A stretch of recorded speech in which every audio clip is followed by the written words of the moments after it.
Well, good evening at the beginning of a new week. Look, it was the French writer Jean-Baptiste Alphonse Carr who said, plus ça change, plus c'est la même chose. Translated, it means the more things change, the more they remain the same.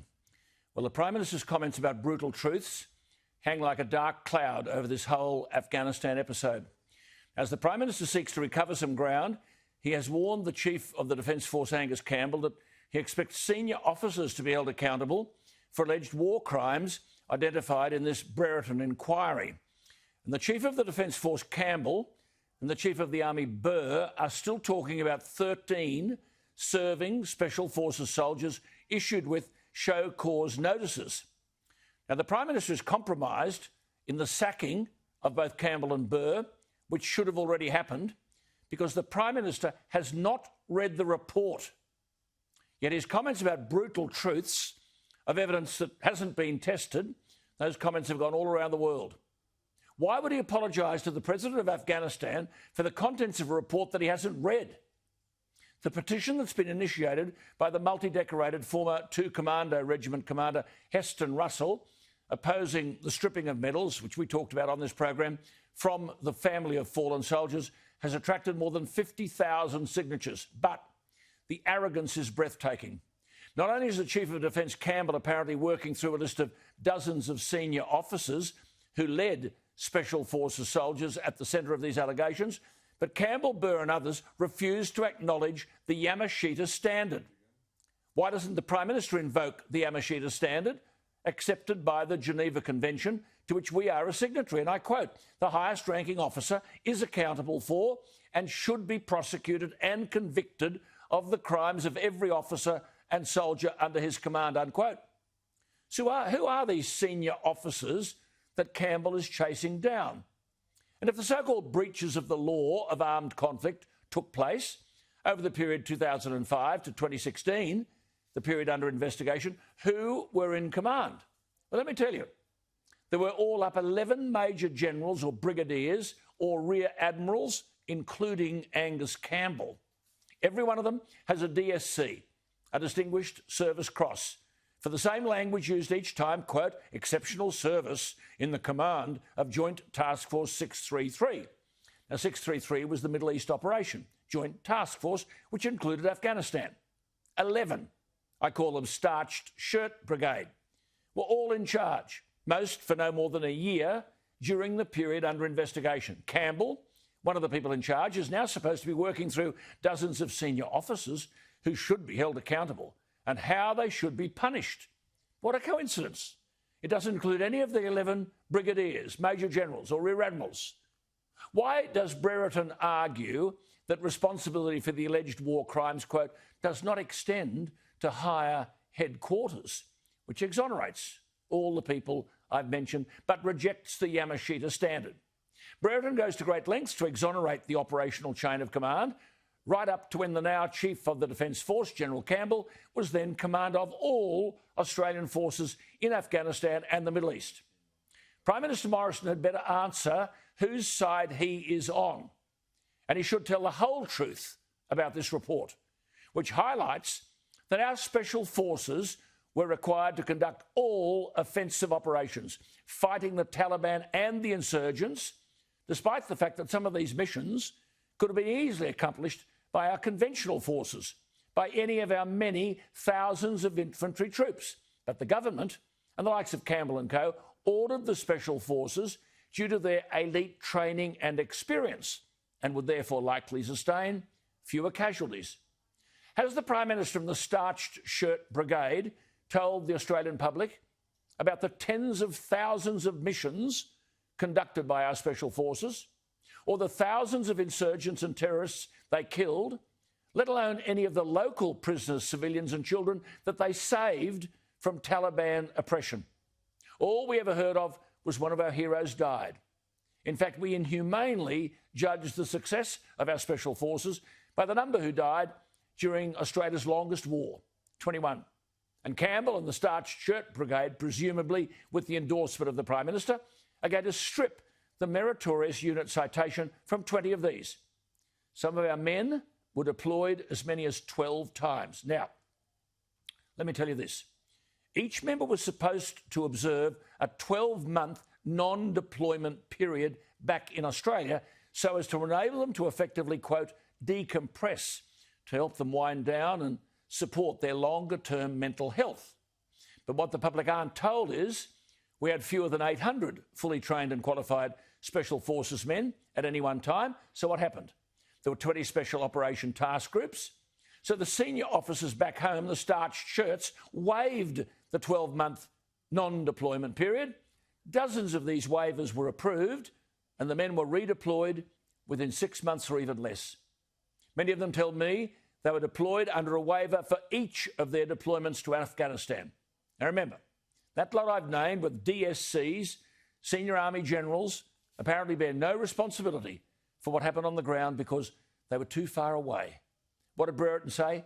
They didn't have, quote, a sufficient degree of command and control to attract the principles of command responsibility.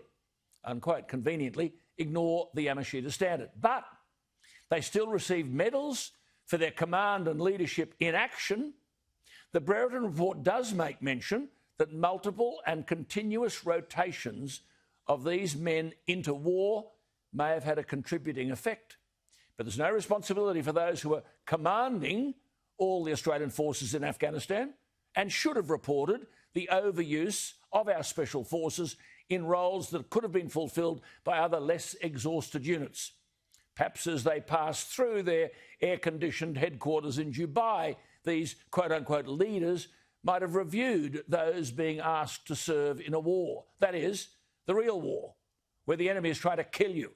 An enemy that doesn't wear a uniform at all, let alone a starched shirt, like the Australian generals, who were not aware of the hundreds of Special Forces soldiers arriving from Australia and coming under their command, deployed on waivers because they'd not received the recommended time away from the horrors of war. So where were Campbell and others as the commander of Australian forces in the Middle East? Where were they? Because according to Brereton, it wasn't anything where they could have seen what was occurring in action. Well, if it wasn't reviewing the forces being sent into war and what role they were playing to see if it was appropriate or whether they were best prepared and supported mentally, what were Campbell and Co being paid for? Prime Minister, it might be time to speak up. Where do you stand? Because you spoke to the world about brutal truths. Well, Prime Minister, I'll give you a brutal truth. Over 600 veterans have now committed suicide since we first deployed our forces to Afghanistan in 2001. Over 50 this year alone. 41 died in combat, 21 of those from our Special Forces. And you wonder how a few of the more than 3,000 Special Forces personnel we sent may have committed some of the alleged actions that now need to be proven. I doubt they can be proven. But now the man who was the commander of all our forces in the Middle East during 2 years of the most bloody and heavily investigated by the Brereton inquiry, and I'll tell you what I'll later this week explain to you how this inquiry came into being. That's another story. But the commander who was too remote from the field to have a sufficient degree of command and control, General Campbell, gets a Distinguished Service Cross for, quote, distinguished command and leadership in action. But he bears no responsibility at all. He had no idea what was going on. What do we pay these people for? Apparently not to speak at press conferences. If you watch the Chief of Army's performance at the press conference last week, he walked off when the reporters' questions became too tough. Have a look at Take one more question and then I'll leave. A former commander did describe this recommendation as a knee-jerk reaction and it being disgusting and un-Australian. What's your reaction to that? It took 4.5 years to get this report. It's comprehensive. We are working through all of the recommendations in a methodical way. I'm taking action within my authorities as the Chief of Army against some individuals, and that's all I'll say on that. Did you hear everything? That's all. Thank you very much. See? Couldn't answer the question, so he walked away. Prime Minister, you began by telling the world about brutal truths when you hadn't even read the report. If there is culture rot, it appears to have come right from the top. There was one of them. Is it any wonder some of it might have already reached the bottom amongst those required to fight for their lives in fair dinkum action? Not from air-conditioned officers. That's why there is a Yamashita Standard. People at the top of the food chain set the conditions to allow these actions to occur. One final thought. You've heard me speak to Heston Russell on this program. Magnificent, articulate and informed. It's only months ago he made plans to take his own life. That is a brutal truth, Prime Minister. He felt so hopelessly worthless after struggling through the last 18 months on what is called the defence transition and Veterans Affairs support systems. Where is the Department of Veterans Affairs now? Why haven't they reached out to all of the families of the 20 fallen heroes who are affected by the Brereton Report and Campbell's request to strip the meritorious unit citation? I know that Heston asked that very question to the Secretary of the Department of Veterans Affairs, Liz Cosson, who has declined to come on this program. Heston was told, quote, "We've reached out to all those families who updated their contact details with us." What, 20 families? A department with over a budget of over $15 billion, and they can't muster the resources to find the victims, but every reporter in the country can.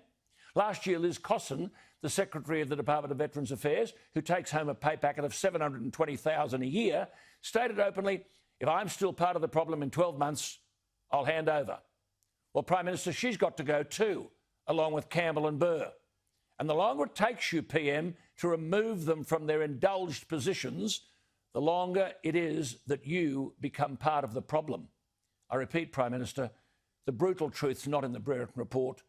It's the 600 veterans who've committed suicide since we first deployed our forces to Afghanistan, since they were first sent there by government. And PM, you've done nothing. Viewers, what do you think? Email me, alan@skynews.com.au, or the text line 0414 00848. And remember, you can listen live to this program on iHeartRadio. It's Monday the 30th of November.